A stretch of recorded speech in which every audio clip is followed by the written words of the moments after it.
that it's an immense pleasure and honor to be back in Poland and back in Warsaw. I always enjoy my visits here. I think that my country, the United Kingdom and Poland, have been allies for a very long time.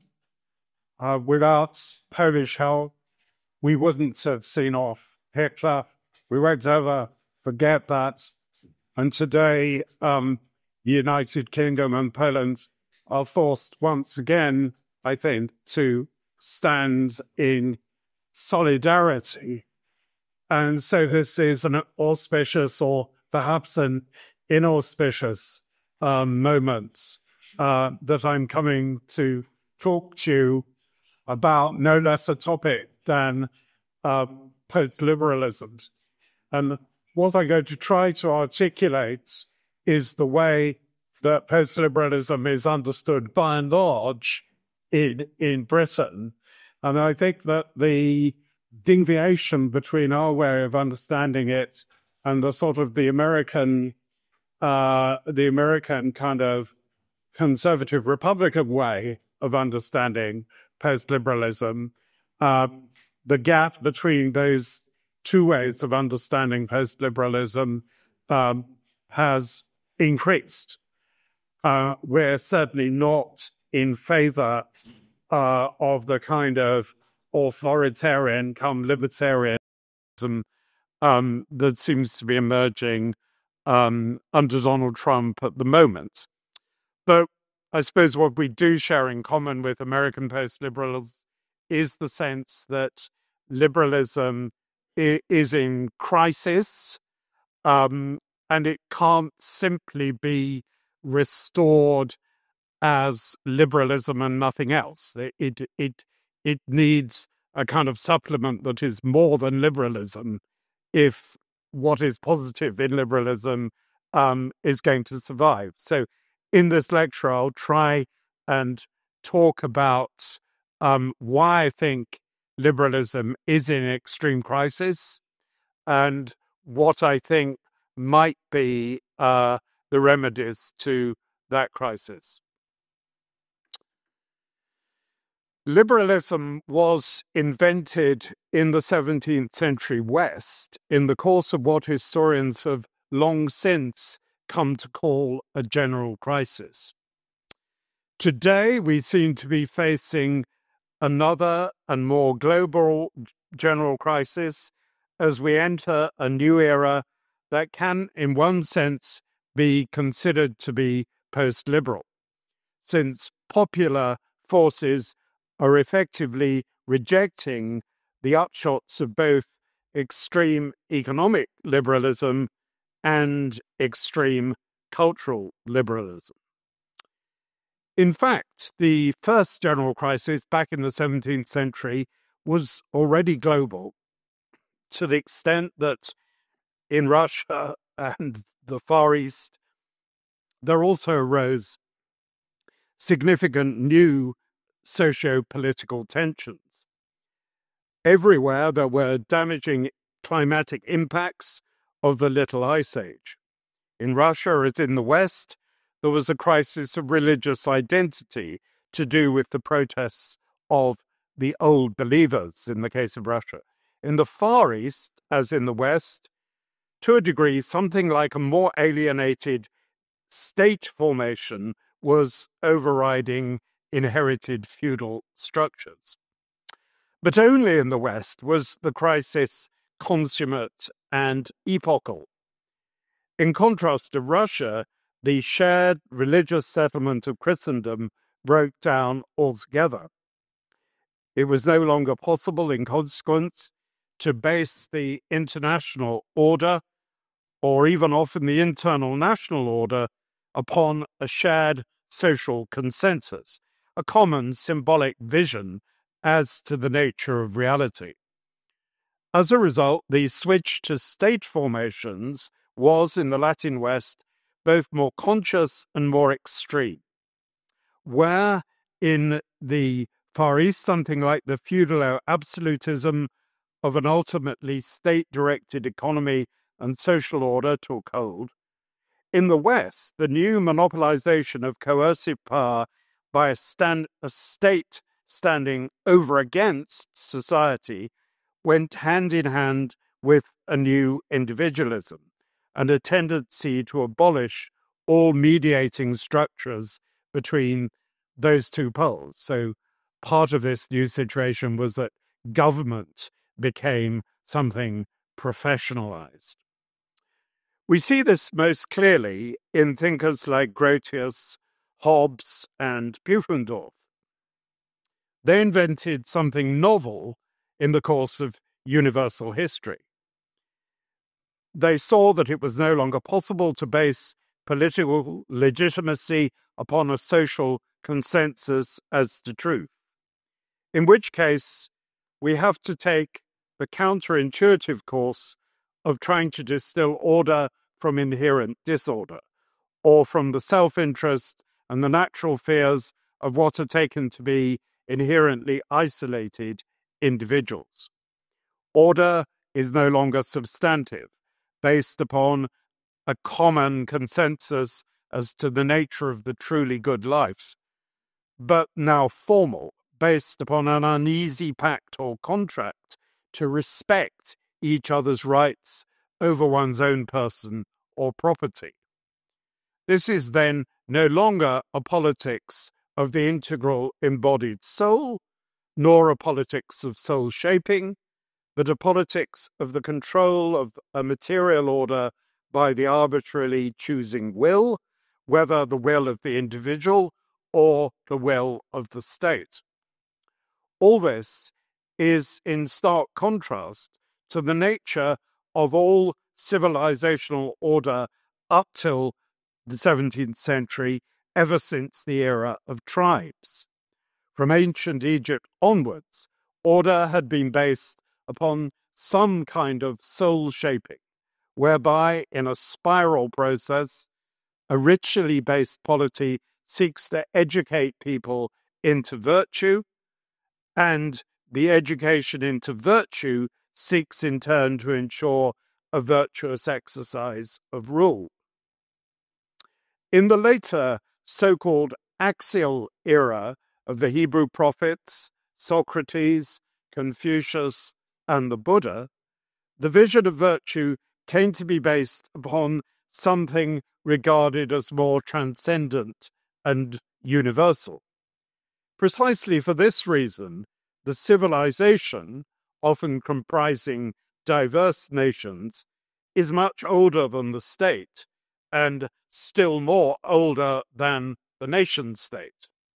It is only with the collapse in the West of civilizational unity in the wake of the Reformation that the state increasingly separated from the participatory, social, hierarchic, and ritual order starts to assume a political priority. And international relations come to be regarded as secondary to the ensuring the internal political order of the state itself. Just as with the state, the only other significant legal unit is now the individual person, so commensurably, in the more anarchic international sphere, the only legal actor is the individual nation, such that now international peace depends more upon contingent treaty than upon shared cultural and jurisprudential horizon. In two other regards also, liberalism, defined as foundational individualism, is something novel.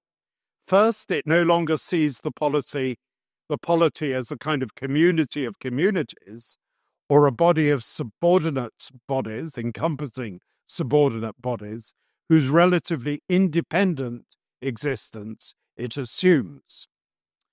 Secondly, liberalism breaks with the so-called tripartite order of socialist states, which, as Thomas Piketty emphasizes, we now know to be more or less common to all civilizations and not just to Indo-European ones, as Georges Dumézil thought.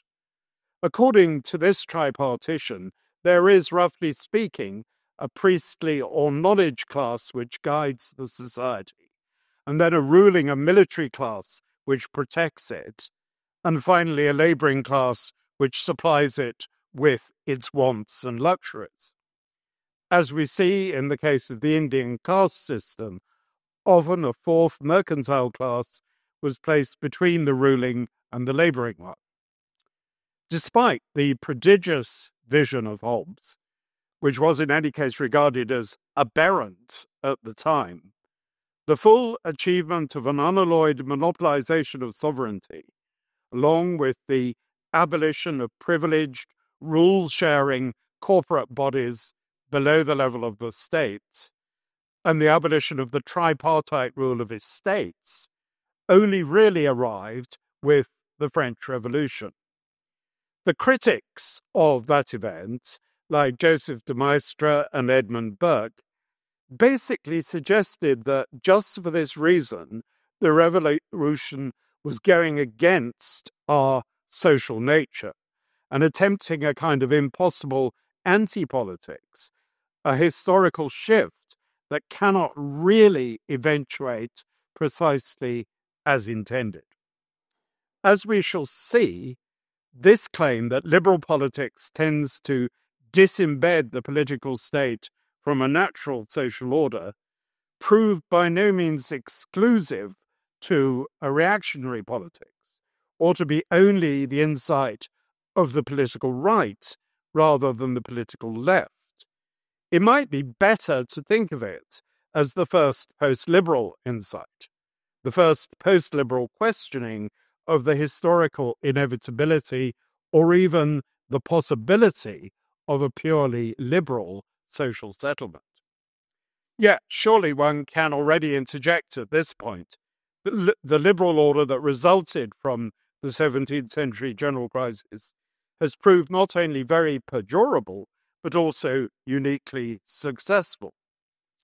Here one can agree that the emancipatory unleashing of both human freedom and the attempt to master nature in order to improve our material happiness has been very real and has ensured a certain legitimacy for liberalism.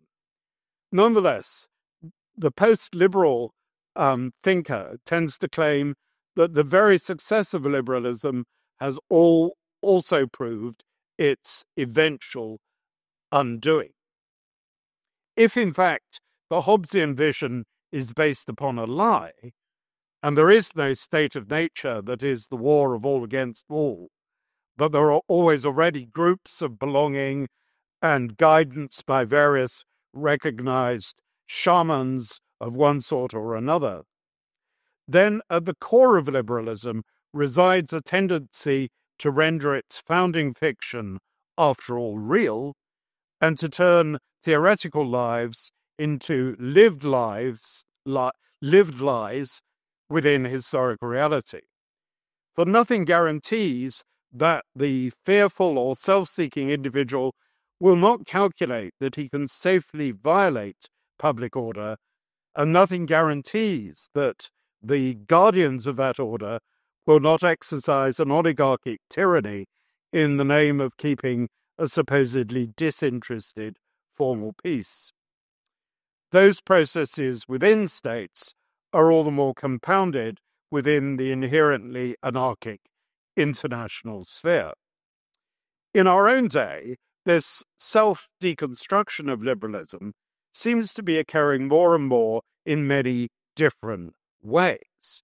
Increasingly, criminals seem to be able to seize corporate and governmental systems. And was it not criminals that were evidenced on our television screens the other day insulting President Zelensky? But why should this be occurring only now if the post-liberal claim that the liberal order is inherently unnatural and unstable is really true? There are two answers to that question. First, up till relatively recently, there has been no purely liberal order.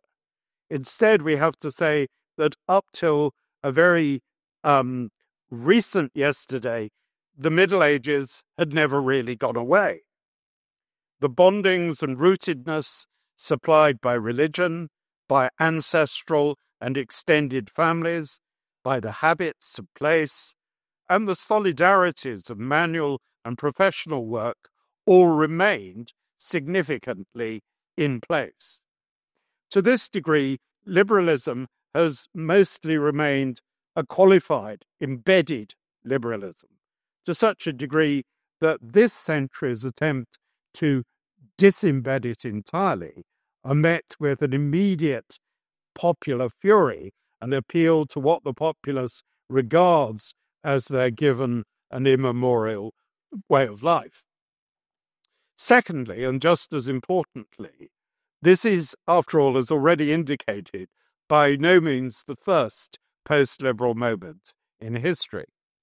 Already by the time of the French Revolution, enlightened thinkers, including Edmund Burke, were having second thoughts. Was the liberal commercial order corrupting the state through debt, war, empire, and slavery? Was it contaminating popular virtue and resilience with too much luxury, consumerism, and the demagogic appeals of direct democracy? Quite soon, these concerns were joined by more drastic concerns. At first, often on the Catholic right, with a priority, but soon also on a now so-called socialist left. Were the owners of capital overriding concrete wealth and production in an absolute capitalist fashion concerned only with the accumulation of profit and lending at interest? The word capitalist now, first of all, starts to be used significantly by conservative Catholic thinkers. It's a word, for example, completely unknown to Adam Smith. Did this now so-called capitalist interests in fact tend to exaggerate the division of labour beyond more mere technological exigencies in such a way as to damage the rounded integrity of the human individual and to constrain and enrich some sectors of production at the expense of others, especially to subordinate the agricultural production of necessities to the industrial production of luxuries and superfluities? And was not real concrete freedom only to be achieved through cooperation with others in local communities and working guilds? Still more profoundly, was the unleashing of modern negative freedom of choice realized at the expense of ancient positive republican freedom of political participation, self-realization through the religious contemplation of the good and the artistic production of the beautiful? The pursuit of this sort of positive liberty of full flourishing was taken to be inseparable from our ultimate ruling guidance by either the ecclesial priesthood or by a secular clerisy. So at this point, roughly the end of the 18th century, Enlightenment starts to turn self-critical and we begin to tilt towards a more romantic sensibility.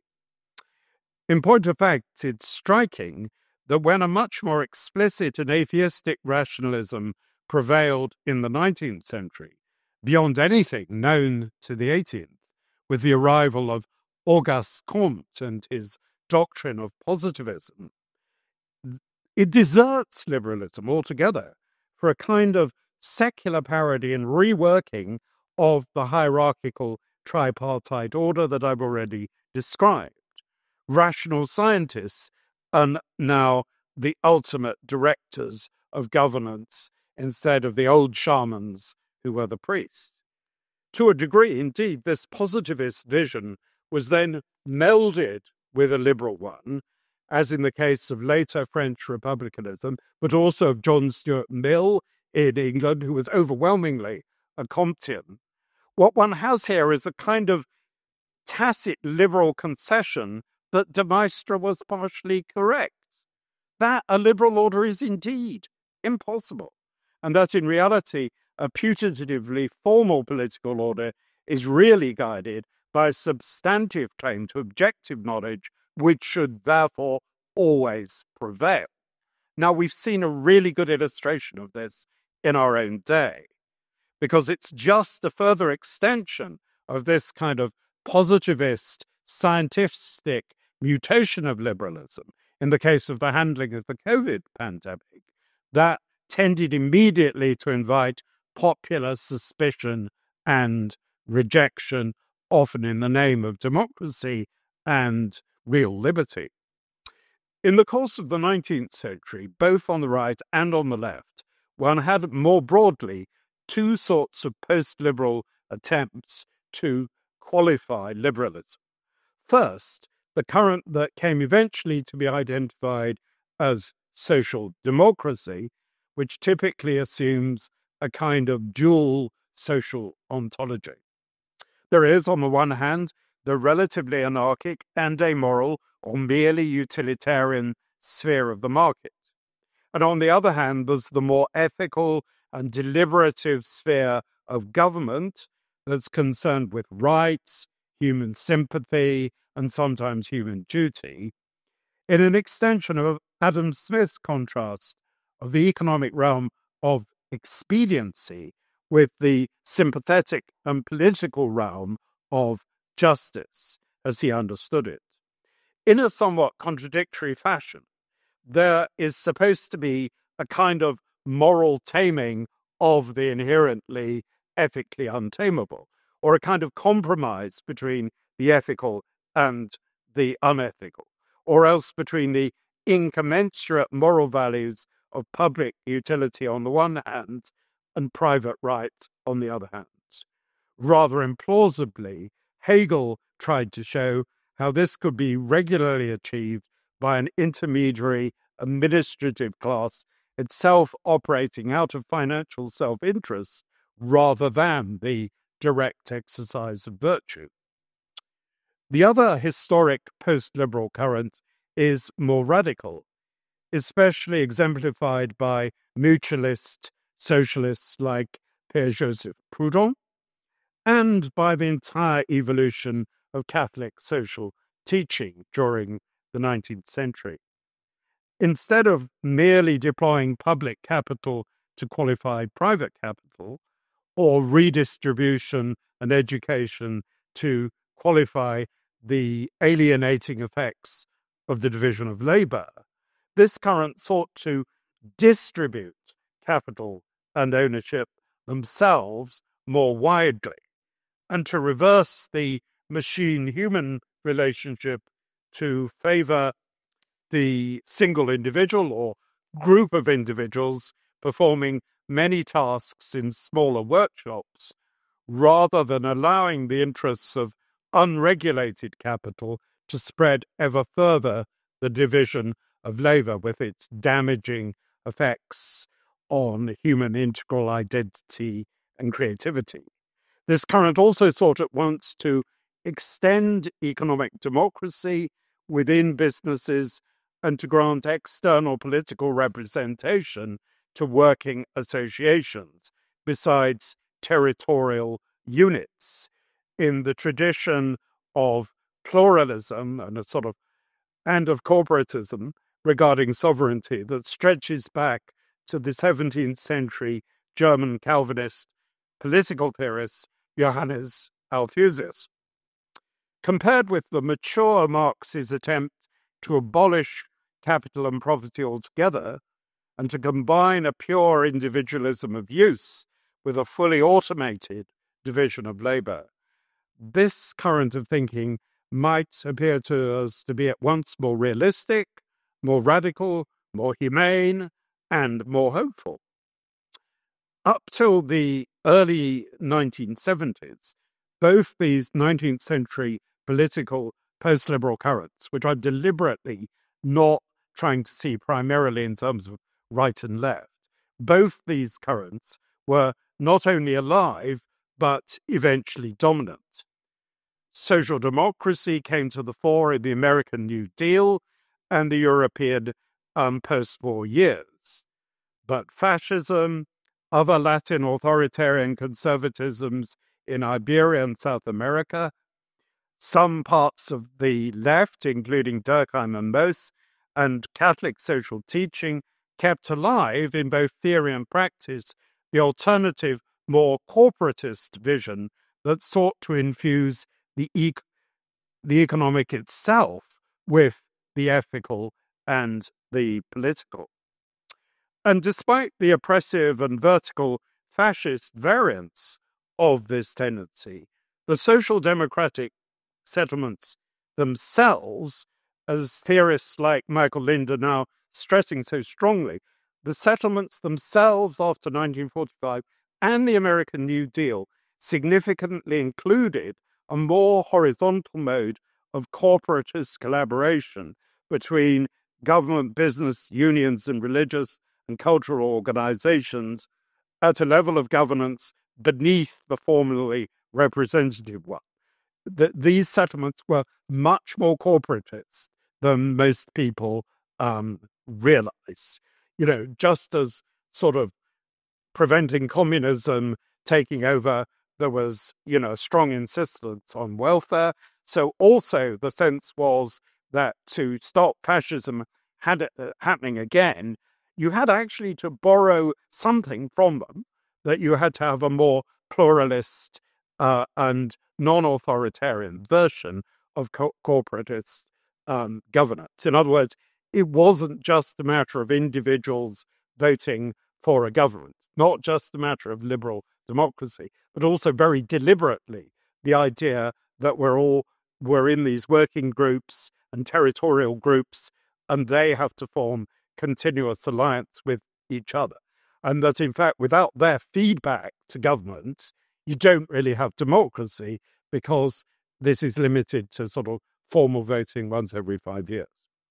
So why then, since the 1970s, has liberalism returned with a vengeance and become ever more virulent? And why, in this more self-consistent form, is it inclined to break down or to drastically mutate, as we're now seeing in the third decade of the 21st century?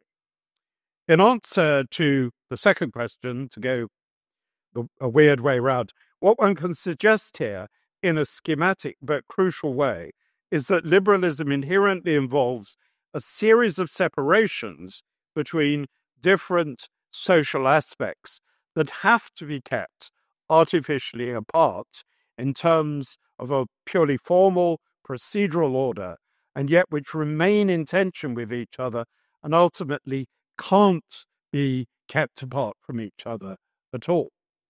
In each case, what one sees is an initial separation of powers supposed to distill order from a balance of inherently conflicting forces, followed later by the illegitimate capture, illegitimate in liberal terms, of one power by another, and eventually by a fusion of powers which collapses their separation altogether. At this point, the always lurking oligarchy within liberalism is fully exposed to view, and a mass protest against this oligarchic order tends to eventuate, as we're now seeing. First, there is the overriding tension between the absolutely sovereign state and the presumptively atomic lone individual.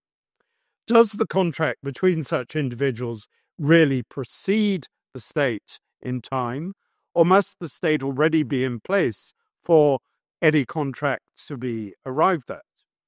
In consequence of this aporia, liberalism is drawn at once towards an international order of pure economy beyond the nation state, besides the legality of unmediable rights cut off from distributive justice.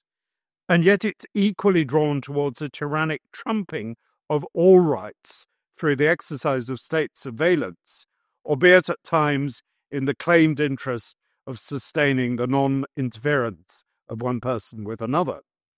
In both directions, the capture of one pole by its opposite tends to eventual fusion.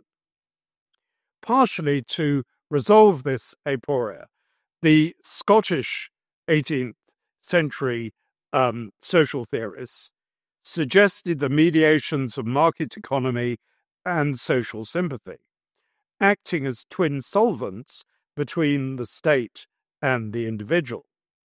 But does commercial society really come first as something natural, or is it rather enabled by the armed state in terms of rapacious enclosures of land and the growth of a war-linked debt economy, whereby finance tends to uproot and subordinate local substantive production? In reality, given this debt economy, both capitalism and the liberal state are preconditions of each other. For this reason, the market power of corporations can tend to capture the state, and conversely, the power of the mercantilist state can capture the market process. Thus, today we have the contrast of the market state in the United States of America and the state market in communist sort of China. Insofar as they increasingly appear similar, we are witnessing a process of capture tending towards complete oligarchic and so-called neo-feudal fusion. Can the answer to this undesirable process be simply a renewal of social democracy, or indeed of Christian democracy? It would seem not. In our own day, the social democratic model is breaking down because capitalism no longer delivers enough growth to sustain it. And in many countries, people impossibly demand both more state expenditure and lower taxes all at once. It's happening in my own country at present. Starmer can't solve the problem, but it's happening everywhere else as well.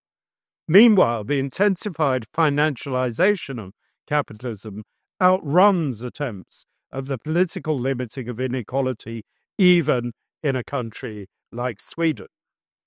And now, of course, after the advent of Donald Trump, there are increasing demands that defense replace welfare as a national priority in Western Europe. The reason capitalism no longer delivers sufficient growth to support social democracy is because it turns out that capitalism is primarily driven by finance and rents and shareholder value rather than by production or even by profits. It is a process of dissolution into abstraction and equally a process of material conglomeration, in either case dissolving natural symbolic unity. And only accidentally has capitalism ever been productive.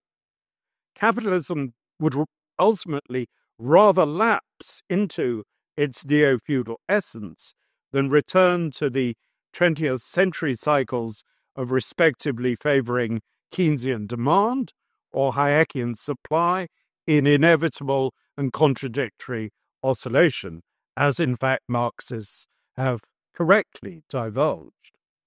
So the answer to the first question as to why post-war, post-liberalism came to an end is that initially, with the inauguration of neoliberalism in the 1970s, capitalist forces came to reject a focus on demand that threatened both their profits and their hegemony, but that eventually in the 21st century, they retreated to a purer priority for finance capitalism in hoped-for perpetuity rather than allow a new era of Keynesian social democracy that in a time of severely reduced possibility of profit would tend to threaten to unsettle capitalist priorities altogether. It follows that the only real post-liberal recourse in political economy would now be to try to reimagine a benign corporatism. Only a good corporatism can drive out the bad contemporary version of corporatism, because it is the very duality of the economic and the political that renders a liberal order problematic and no longer resolvable by social democracy. Therefore, we need to everywhere demand by law social purposes from firms alongside profits and governance sharing for workers, with consensually and legally adjudicated fair prices for consumers. Sometimes particular corporate bodies should be granted special but circumscribed privileges and tasks. This can sound outrageously like the privatization of law, but as Michael Lind points out, we already have that in abundance in terms of internal corporate regulation of employers and customers. We already live under the political control of corporations, but in a very bad way. And this is much more dangerous under the formally disguised sinister corporatism of liberalism, whereby much more widely generalized private rights to do what one likes with one's own property ensure economically captured political legislation that cannot be constrained or consistently related to the common good. Under a genuine and good organic corporatism, the trade-off for financiers and business people must be at once a new pride in the honor of pursuing a real and not spurious social function, and the granting of real modes of political influence and representation for trades and vocations, as well as for geographical areas and individual people, however that is to be achieved. There is also the question of whether this can be achieved just nationally or must be achieved also internationally. Here again, we face a liberal aporia as to whether the rights of nations come first, as for Grotius, or the rights of individuals within states, as for Hobbes. And here also we see a tendency to capture in both directions. Neoliberalism initially tended to abolish state democracy in favor of a kind of George Soros-style international market order. Yet rogue island states and now whole protectionist nations tend to try, in reaction, inversely, to suck global finance and trade within their centripetal orbits, often in order to escape even international regulations now perceived as being too irksome. Indeed, it is now apparent, as with the alliance of Donald Trump and Elon Musk, that national populism has been captured by a mutated neoliberalism. Seriously, to dismantle perceived irksome regulations or segmentary qualifications of the free market by the increased social privileging of race, gender, or sexual groupings requires capture of state power and democratic limitation from within, and not merely attempted evasion of politics and democracy from without, as with neoliberalism hitherto. Above all, it requires the capture of the still most powerful state in the world, capable of altering the political economic behavior of everywhere else across the globe, namely, as has now occurred, the United States of America. So Trump is not post-liberalism. Trump is mutated neoliberalism. It is correct in this regard to conclude that the political left has foolishly alienated itself from popular sentiment by abandoning the universally human concerns in favor of predominantly identitarian concerns, according to a notion of a kind of divided collectivism that's itself too much in hoc to the liberal contestation of inherently unmediable different rights. And up till recently, woke capitalism was promoted by businesses who exploited this contestation all the better to achieve both further profit and control. Yet today a sense that identitarian groups are insufficiently individualistic and that they tend to inhibit the free flow of market forces in favor of social and political considerations seems to have prevailed within American capitalism. Silicon Valley has shifted support from the Democrats to supporting Trump, and air-conditioned Texas is displacing breezy California as the great geographical motor of the American economy.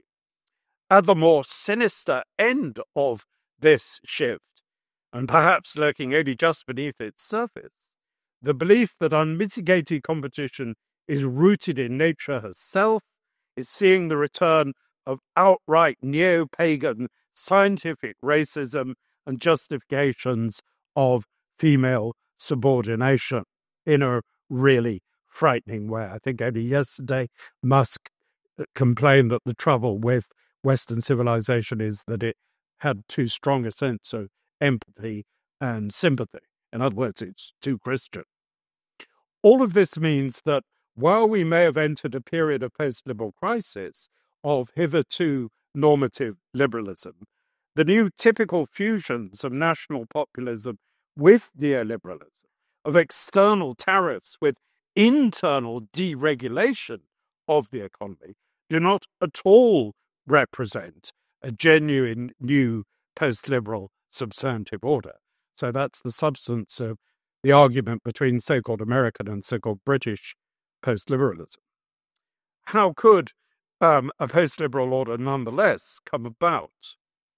To some degree, despite its capture by an altered neoliberalism, the answer here does lie with the revival of the relatively self-sufficient nation state, within which it's more possible to coordinate the economic with the political and the social, and to try out various useful, different political, economic experiments.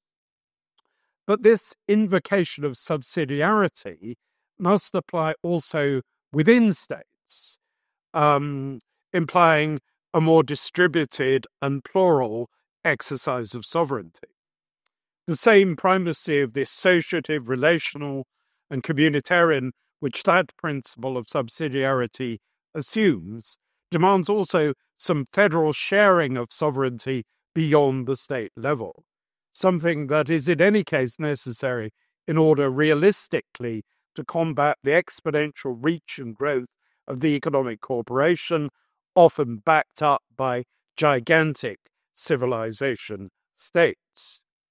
If the corporation is to be politicized in order to be constrained, as I'm recommending, then that has to apply also at the international level, linked to a reworking of the kind of mutual protectionism envisaged by John Maynard Keynes in the Bretton Woods arrangement. So I'm kind of opposing false either-ors here. For example, I'm saying we don't have to choose between a European state and the absolute sovereignty of European nation states. We can have something imaginatively in between if you're a pluralist about sovereignty. And similarly, we don't have to have absolute international free trade, which is often damaging and exploitative between asymmetrical economies. And on the other hand, we don't have to have this brutal trade war inaugurated by Donald Trump. There can be a kind of mutualism about trade agreements and tariff arrangements. Other crucial liberal dualities follow the same patterns of tension and implosion that I'm trying to outline. It seems that ever since Hobbes, humans are conceived as entirely animal, and yet that their cultural work is seen as entirely artificial and machine-like. Thus, we are always in danger of lapsing into the bare life of animality and being abused by the state as such bare life, as Giorgio Agamben has argued. And yet we are increasingly only respected if our behavior becomes robotic and predictable, as we more and more forget that even artificial intelligence is initially constituted by our desires and intentions. The animal captures the robot, or the robot captures the animal, as we increasingly enter the transhuman world of nanotechnology and implants in our brains. The same reciprocal capture occurs as we further imprison ourselves in chains of automated reasoning that disguise and perpetuate domineering human judgments, hoping to make yet more money out of generalized procedures that are ill-adapted to particular circumstances, or else extend the diversions of the wealthy and the lazy.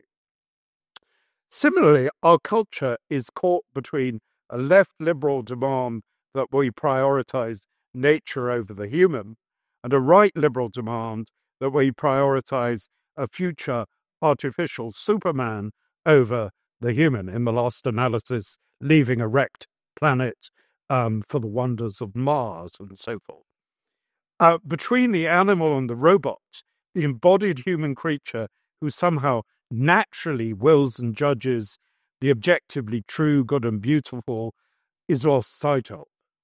Liberalism is precisely, as Thomas Hobbes openly explains in Leviathan, not a politics of the soul. And yet, if we are not really souls, if we're not really free spirits, capable of objective but unpredictable judgment, how can there be any politics or any democracy at all, as opposed to the organization of systems? Don't these notions of constitutional rule and democracy assume a kind of religious background that sees the soul as something real? In terms of politics, liberalism requires a balance of sovereign, executive, and judicial powers, rather than their organic collaboration, involving the dynamic intuition and instantiation of natural justice. But where sovereign legitimacy is divorced from administration, seen as a purely technical process, the latter tends to capture the former. Equally, where law and legislation are seen as rival powers rather than constituting a continuous reciprocal hermeneutic, then either a judiciary of rights displaces politics, as we often see in the United States, and the courts themselves become nakedly politicized, or we get an endless plethora of ridiculous micro-legislation, as occurred under New Labour in Britain, impossibly intended to forestall all arising problems and dilemmas. Typically, both these things occur at once and in sterile rivalry. In terms of our social life, ethics under liberalism is seen as a purely private matter and law alone as a public one. But the upshot of that is either that everything legal is dangerously regarded as morally okay, or else law itself gets hopelessly moralized, and ultimately thoughts themselves are criminalized. The kind of thing complained of by J.D. Vance, and I sympathize, but he exaggerated horribly and ignored the fact that we're not actually murdering political opponents and sending them to the gulag and so forth. Throughout the liberal mentality, as we saw with Adam Smith's contrast of expediency and justice, there is a duality of the real and the ideal. Sometimes, as with neoliberal foreign policy interventionism, a false ideality swamps the reality principle altogether. And yet it remains not wrong, especially in the light of the fall of Assad in Syria, to say that ideological developments elsewhere may affect us in terms of refugees and terrorism. In consequence, mere isolationism, an ideologically neutral realpolitik, eschewing all modes and instances of foreign intervention, is actually not genuinely realistic at all. Equally, for all the convergence, there do persist ideological divides between the West, Russia, China, and the Islamic realm. Indeed, all political and civilizational formations are ultimately self-protecting material unities, only because they are also symbolic and ideally aspiring unities. It follows that the total capture of the ideal by the real is no more plausible than the reverse and remains equally liberal, just as Trump's proposed deregulated USA behind tariff walls isn't post-liberal at all on my argument. Liberalism has simply shifted from apparently ideal and ordered to brutally realistic and anarchic mode, just as it has mutated from globalizing to nationalistic idiom. For genuine post-liberalism, by contrast, as for the axial wisdom civilizations from which they ultimately derive, from which we ultimately derive, the ideal arises from natural reality itself, while on the other hand, an ideal that cannot be somewhat realized is a fake and illusory ideal. Similarly, the economic is in organic continuity with the political, the national with the international, nature with culture, government with the courts, and ethics with law, just because none of these things make any sense if we are not pursuing some notion of the common good and some notion of what constitutes objective human flourishing, which always involves social participation, artistic creativity, and metaphysical or religious contemplation. If we cannot and should not eschew the modern Faustian unleashing of freedom, technology, and individual creativity, partially enabled by liberal negative liberty, then we need to re-embed this élan within the older, positively free, vertical, eternity-seeking Western Faustianism as identified by Oswald Spengler and exemplified by Notre Dame in Paris and other Gothic cathedrals right across our continent. Otherwise, any distinctiveness of the West as tending uniquely to unite monistic harmony with respect for the individual person and for freely associated corporations, that will be lost sight of as the merely imminently Faustian and modern liberal West permeates everywhere. By contrast, the reason we now have Trump, for all that he is different, is surely the same reason as we once had Hitler, the reason divulged by Simone Weil in exile from occupied France in London. All of our education, our science, and most of our culture suggests that meaningless force constitutes reality, and that liberty and value are either incidental froth or pure illusion. The men of power and spectacle who broadly hint that everything is indeed a matter of naked power and spectacle are then embraced as somehow the authentic non-hypocrites, more likely to be able to cope with a reality that they unfazedly comprehend, that they rip the mask from liberal hypocrisy, which unfortunately often is hypocrisy. But to reiterate, the capture of ideality by supposed realism and the merger of the two is no more a true exiting from the liberal order than the capturing of reality by the illusion of a pure negative freedom everywhere prevailing. Instead, a genuine post-liberalism, embracing the reality of social bodies prior to the state and a more democratized tripartite order of wards, guilds, and congregations, as Michael Lind puts it, more focused on the working third estate, yet nonetheless guided by the truly wise rather than the expert at every social level. That can only emerge when we return to the spiritual sources of our Western civilization, which are not simply antithetical to, though they are significantly different from, the sources of other post-axial domains.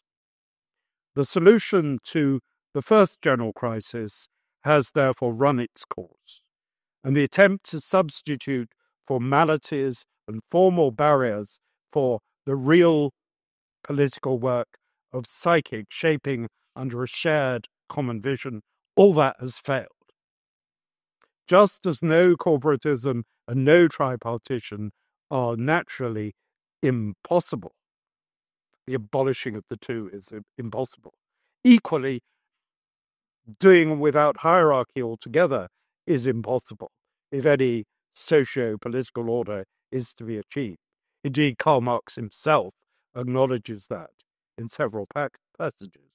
So just as only a good corporatism can drive out the bad, and only a post-liberal social tripartition can overcome positivist tripartition and an overextended and inflexible division of labour, so also only a good hierarchy of virtuous guidance at every level of society, allied to democratic feedback, only this can overcome the bad hierarchy of money and manipulation to which we are today more and more enthralled.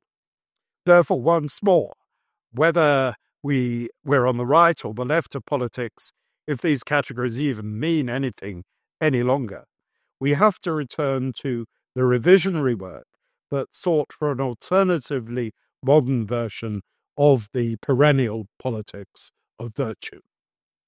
Thank you.